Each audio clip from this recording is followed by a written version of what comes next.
The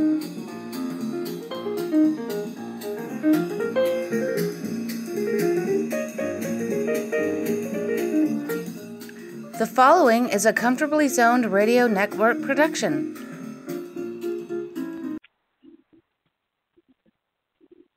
Thank you, Tally Olson. New York Mets baseball in the zone, and it's Tally Olson's birthday. So the three amigos are going to go at it alone. Marty Rose, how are you? Very good, Ralph. Thank you. Good. And Robert Cole is here. Bernie's not here yet. Robert, how are you? Doing good, thanks, Ralph. And happy birthday, Tally. She will appreciate that. It's not easy having a birthday when I'm the cradle robber, and the cradle is old enough to be my daughter. So, it's strange for everybody. I want to give Tally full attention tonight, so you guys go at it. I also want to tell you that we should all revel in basically good health for the Mets as well as ourselves, but they're all in place, and I'm enthusiastic. I hope you guys are too. Start with Marty, and I'm going to let you go. Have a good show, and enjoy. Okay. Hi, Robert. Hey, Marty. Yeah. Well, tonight is the first night in a long time, and knock on wood, that they have the team that hopefully finished the season. You know, I mean, everybody's back from injuries. McCann is back. Jake is back. Pretty much everybody's back. They got the couple of new guys that they made the trades for. So basically, this is the team that, you know, that's either going to do it or not do it. Yeah. It's funny, one of the new guys, Naquin, just homered tonight. So that was interesting. And J.D. Davis homered for the Giants today. Yeah, I saw that. And so two guys that got traded, both home. Yeah, and I'm happy for J.D. You know, I mean, you know, he was in a rough situation, you know, with the Mets. He'll get a chance to play now, and he'll probably hit well. Yeah, I'm sure he will. I think, you know, he's a good hitter, especially against lefties. I thought his defense was, you know, a little bit lacking, and that's probably why he didn't, you know, hold down the job at third when he had the opportunity. He always looked a little shaky down there to me. Yes, yeah. His problem mostly was his arm. You know, he made the plays, but very often he got, you know, a little bit of scatter arm. That was where most of his errors were. So. And, you know, he never really adapted to, you know, being a DH, you know, a platoon DH. And that's what the Mets needed. Yeah. No question. And Pete just hit another home run. Did he? Yep. Oh, my goodness.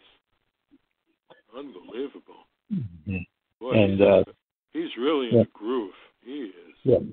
Really? Well, he's in his zone. Lindor's in his zone. You know, this new guy they got, Vogel, back, you know, kind of gives him protection. You know, because the first time I looked at him, I'm saying, what?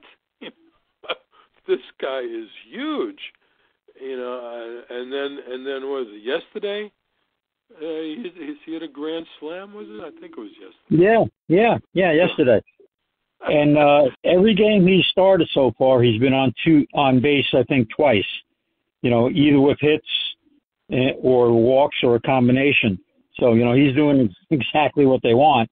You know, even though a lot of the so-called experts were upset with the moves the Mets made, so far they look pretty good, and it really expands their lineup a lot more.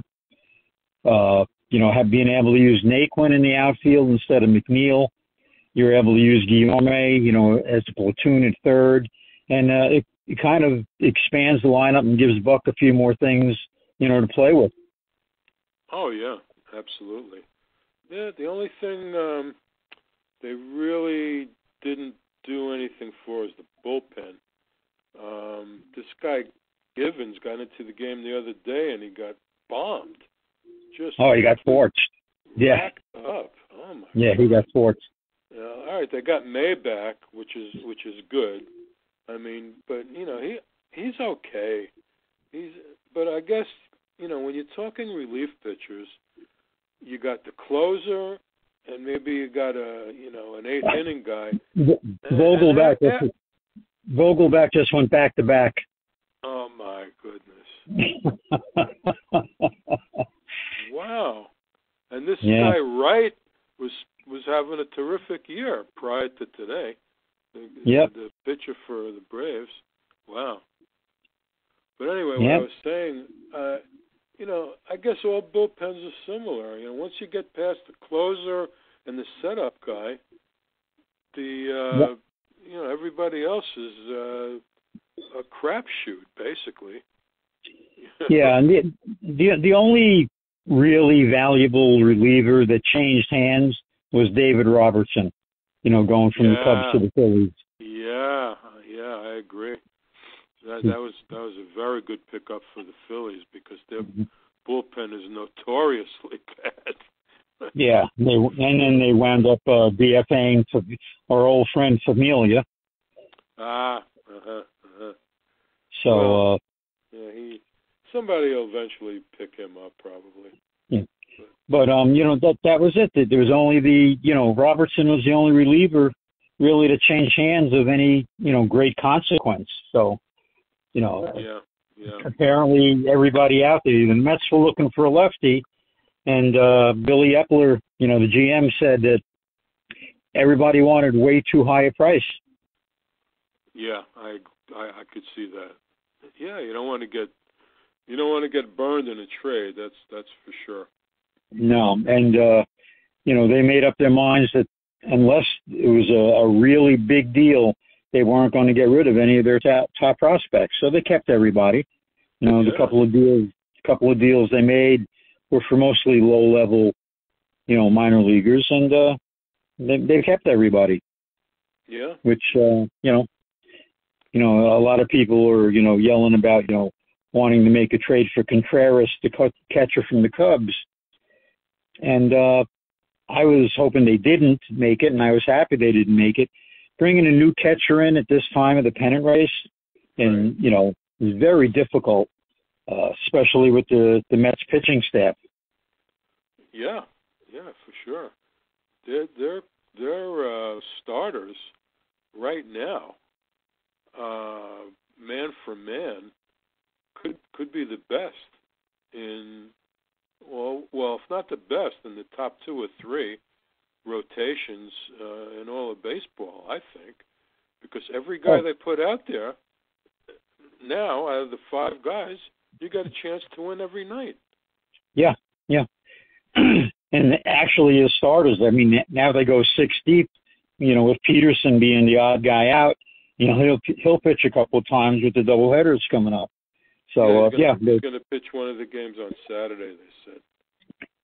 So, okay. Yeah. The rotation is very strong. Very strong. Okay. And and they're starting to hit. The 2 catchers are good defensive catchers, McCann and Nito. They control the base running. The pitchers like throwing to them.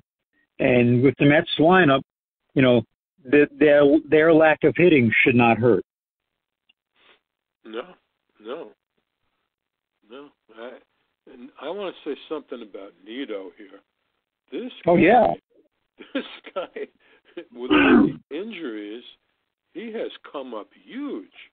I mean, not just the bunting, but he's got some hits. He's got some big hits, and he's throwing guys out from his knees at second base. I mean, I had no idea he could be that good. That's no. Well, my main concern with him was in the past, every time he's been used, on a regular basis, he himself has gotten injured. So I was a little concerned about that, but he's hung in there really well. Oh yeah, so there's definitely no reason to rush this kid Alvarez at all. Let him No. Let him finish the year, and see what he does. I assume he'll finish the year at Syracuse. He'll probably get an invitation to spring training next year, or they send him to the fall league or something. He'll be up soon enough. He got an invitation this year. He was in spring training with the regular team this year. Okay. I forget. So for sure, and he should start at Syracuse next year. And once again, like I said, with bringing in another catcher, you sure don't want to bring him up and, ask him, to try to catch this pitching staff in the middle of a pennant race. No. That would be totally wrong too. So I think they've handled things good. I think they've done very well. They didn't make the big splash with the free agency pickups, but I think the ones that they made were very good. Oh yeah. No, everything. I'm very, very pleased with basically everything they've done. Everybody out there is solid. I mean, I don't know anything about this Naquin guy at all. But Naquin was with the Cleveland Indians a couple of years ago.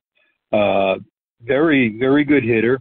Had a good year with the Cincinnati Reds last year. And he can play all three outfield positions. And he can hit some. And I guess you showed that in the first inning. But, yeah. I was surprised that, I thought Cano would be like an everyday player. But I guess when you're playing 162, it's better to rest guys a little bit. Play, five games a week instead of 7 or 4 games. Keep everybody fresh. That's great. And you're not hurting yourself. No. He can hit and he can play the field as good as anybody.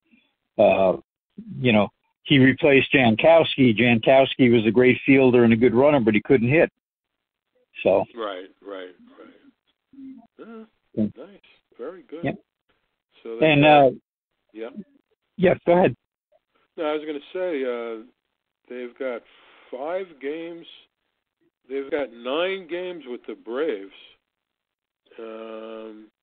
Out of the next 6, 11, out of the next 15 games, they got 9 with the Braves. Well, that'll tell us a lot about. Certainly will. Yeah.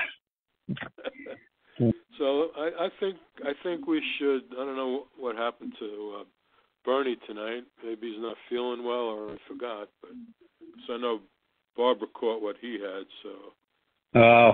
A little problem there, yeah. But anyway, I think we should touch on a little bit of Vin Scully, who I know that you have a lot to say about him, and why don't you go ahead and start something? Oh yeah, well, Vin Scully, growing up in Brooklyn, was the guy I heard, when I first became aware of baseball. And started listening to the radio and television. Red Barber had left basically 52 when I was, just a wee lad of 5. And, so Vin Scully was really the voice that I grew up with. I said online the other day, my father and I, before my father passed away, talked about, Vin Scully and Red Barber and, who was better. And, my father said they were both great announcers, but they were a little different in their approach. He said Red Barber was like drinking a fine glass of scotch, and listening to Vin Scully was like sipping fine wine. And, you know, when you think about that, you know, Red Barber had a more of a gruff tone, and Vin Scully's voice was silky smooth, you know, and he could tell stories, and just a fine man, fine gentleman, very good announcer, in my opinion, the best announcer there ever was. For a while, he actually became a Hollywood personality. He was doing game shows, and he was doing all kinds of things. But after his longtime partner, Jerry Doggett, passed away, Vin Scully insisted on doing the games by himself. And until his last day as an announcer for the Dodgers, he did every game by himself without any help. And that's pretty amazing. I heard several of them, and it just is amazing how he just keeps talking all by himself, coming up with whatever he had to say about every player in the game, constantly talking, never having to stop to think about it. Complete flowing diatribe. It really flowed. Unbelievable. Yep. I mean, and of course he had some of his, the great games from the past. We heard because of I think he did the '86 Mets thing with the Red Sox. Yes, he did. And one thing sticks in my mind for many years, and this was back in the day when like NBC did the World Series, and they had the number one broadcaster from each team doing the game. Yes. Remember that? Yes. 1963. It was Vin Scully and Mel Allen doing the game. Right. And I remember, it just sticks in my mind. I guess it was Game 4. Mel Allen he was breaking up. He just couldn't continue because of what was happening. And Scully just came on and said, "We understand, Mel. I'll take it." I don't know. I was a kid. Then. What was I? Was it 63? So yeah, I was still in high school, and I just remember that Mel Allen just couldn't deal with what was happening to the Yankees. Not just being swept, but the whole. I think he could feel that they were just heading south permanently, which they were. And he just, "I'll take it, Mel. I'll take it." Yeah, and ironically, the Yankees got rid of Mel Allen just after that, also. Yeah, that was that. I didn't agree with that, but I mean, I didn't know a lot about it at the time. But I don't know if it was, what the reasons were. I don't know if he was drinking. I don't know if it was the thing about Mantle getting a shot from his doctor and he couldn't play in '61. There was a lot involved there. But I also remember that in '69 when they had Mickey Mantle Day. Of course, right. I wasn't around that year, but I saw it later on. But Mel Allen, of all the people that they announced that day at Mickey Mantle Day, Mickey got a solid 9 minutes ovation without a stop. Mel Allen got the second biggest ovation over every other player that was there. So, yeah.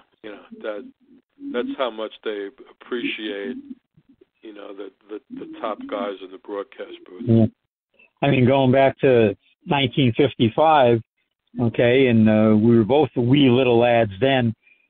In Game 7, when the Dodgers finally won their first World Series, it was Mel Allen's inning, the ninth inning, but he gave it over to Vin Scully. So Vin could call, finally call the Dodgers winning the World Series. So that's great. Yeah, that's something I always remember about that. But Vin Scully. What can you say? I mean, he was I feel he was the best at what he did, and nobody I ever heard anything had a bad word to say about him. No. And in fact, you have to give him credit when the Dodgers went to Los Angeles, okay, and they played in the Coliseum, and, when they put 50, 60, 70,000 fans in the Coliseum, half the people, more than half, 3/4 of the people couldn't even see the field. And they depended on their transistor radio listening to Vin Scully call the game. Yeah. I think I remember seeing people carrying radios back then, Yeah. To go to the Coliseum, and people started carrying a transistor radio because they couldn't really see the game, and they listened to Vin Scully. And I remember Roy Campanella Day. They had a Roy Campanella Day out there. Oh, yeah. And Vin asked everybody to please light a cigarette lighter or a match, and the entire place lit up. Isn't there like 90,000 people there or something? Yeah, at the time it was. People. Yeah, at the time it was the largest audience to ever attend the game. Yeah, wow, unbelievable. Yeah. So rest in peace, Vin Scully, and for sure you will never be forgotten. No. So what about the Hall of Fame inductions? I guess, did you watch all of that? I only watched when Irene Hodges did Gills, because I didn't want any part of Big Phony. You know the way I feel about Big Phony. Well, he was the last one. Right. He was the last one. But she was great. Irene was just terrific. I mean, how she held it together up there, I don't know. And the other people, everybody that spoke was very dignified, and especially you had relatives of people that had passed away, and they were all very good, all of them. And of course Jim Cott, who himself is a broadcaster, he spoke very well, and he was really good too. Well, that's good. I mean, everybody that got in, deservedly so, in my opinion, except the one. But I'm happy that they're finally starting to recognize, the Negro League players more and more. Yes, definitely. Yeah, that's a must. Really. And then one final thing about the Hall of Fame and Vin Scully. Now, a lot of folks are asking that, Vin Scully should be inducted into the Hall of Fame, as a full member. He's in as a sportscaster. Right. Okay, but he's not in as a full member yet. So. I don't know if you want to start that. I mean, there's players and there's broadcasters, and it's different. I don't know. Well, you got owners, you got umpires in there, so. Yeah, but they're in their own wing, not with the players. So, right. Yeah. Anyway. Yeah. We'll see. Yeah. All right. Well, I guess Bernie's not going to join us tonight. I guess she's not feeling that well. Yeah. So we wish Bernie and his wife well. Hope they both get better. We wish Tally Olson a happy birthday, and we'll be back soon. Yes, we will. So, all right. Next week, I hope to have Joe Rini as a guest. He was supposed to be on tonight, but he called me on his commute home, and he lives in Jersey, and his commute wasn't going well. So I told him I can relate to that for 42 years of commuting into Manhattan. So. Oh yeah, I used to do it from Long Island to Manhattan, so I understand. Yeah. So hopefully he'll be with us next week. So, okay. So very good. So then we'll be back probably next Tuesday, and I'll sign off as this is the Comfortably Zoned Radio Network, and I'm Marty Rose, and he's Robert Cole, and we are talking for the producer of it all, Ralph Tycho. Have a good night, everybody. Good night.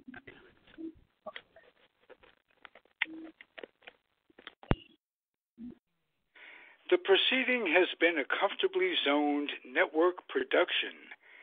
You are advised to keep your dreams wet, your humor dry, your children and grandchildren out of military recruiting offices and off the laps of clerics who wear dresses. Thank you for listening, everyone. Happy trails.